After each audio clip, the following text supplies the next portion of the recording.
as a result of the coronavirus pandemic and disruptions to teaching and also the exam period, we're going to be getting, and we already have actually, advanced information for different exams for your A-level and your GCSEs, okay? Now, the point of the advanced information is to give you a general guidance as to what kind of things are going to be on the exam and generally where you should be focusing the majority of your revision and your attention to these specific subjects. Now, this is also very helpful for us because it means that we're going to be, over the next few months, focusing specific attention to the topics that are in the advanced information. So over the next few months, we're going to be releasing the videos for the Tudors England topic for AQA A-level history, and we're going to be focusing on the topics that are covered in the advanced information section. Now, this is not to say that you shouldn't be revising everything still. Obviously, you should be revising as much as possible because these subjects are designed in such a way as to allow you to be able to draw from different areas of expertise and different areas of knowledge when you're answering these questions. So you shouldn't just take the list of things that we have in the advanced information and then forget about everything else. Of course, you should be revising everything else as well, or at least as much as you possibly can.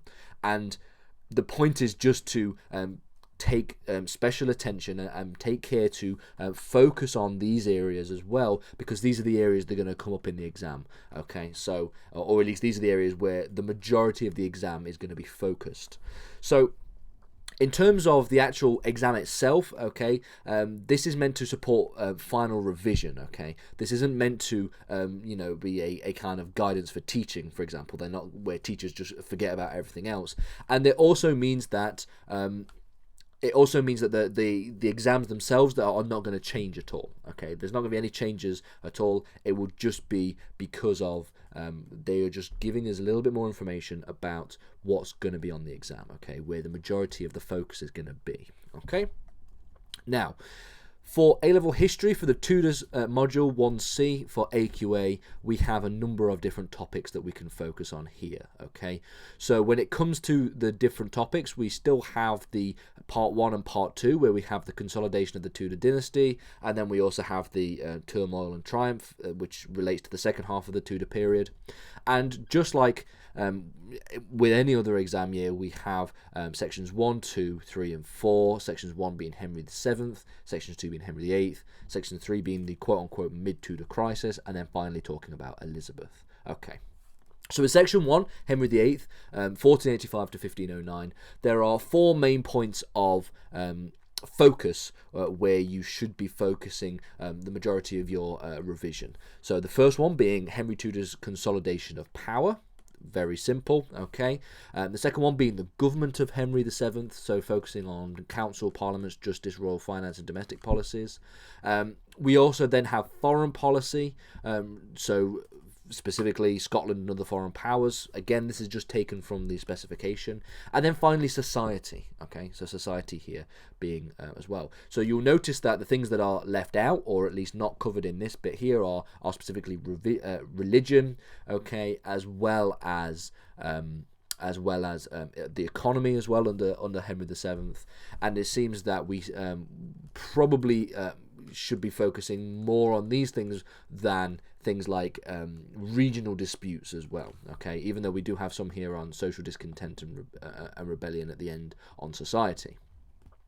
Now, when it comes to Henry VIII, we are, again, another 4 points are being focused on, okay, so we have the character and aims of Henry VIII, very simple, the government of Henry VIII, and specifically the establishment of royal supremacy, foreign policy again, and then obviously the main one will probably be religion, focusing on things like Renaissance ideas, reform of the church, and continuity and change by 1547.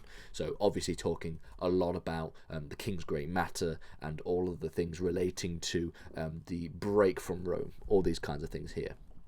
And then the final 2 topics that we need to be thinking of relate to the mid-Tudor crisis. So the social impact of the mid-Tudor crisis under Edward VI. So specifically things talking about rebellions, intellectual developments, and looking at humanist and religious thought. We're then talking about the social and religious and economic changes under Mary I, again rebellion and religious developments, and then finally the impact and the ways in which Elizabeth I. The first thing I was talking about was Mary. We have Mary and then Elizabeth. So the third point is talking about the religious, social, and economic impact that took place under Elizabeth I. Okay, and then finally we have 3 points to focus on for the Triumph of Elizabeth topic: foreign policy. So focusing on succession, focusing on relationship with Spain, specifically the hostile relationship with Spain, and also focusing on Mary, Queen of Scots. Society, and then finally we've got economic developments, talking about trade, colonization, prosperity, and depression.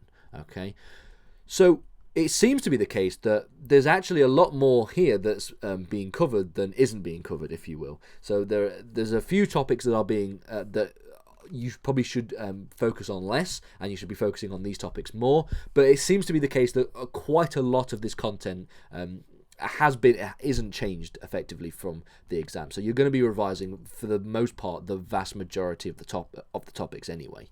So what we're going to do over the next few months is focus specifically on all of these topics. We'll do lessons in way more detail, a lot more detailed lessons for all of these different topics that we have here, and we'll go into all kinds of detail to make sure that we're as prepared as possible for the exams in summer.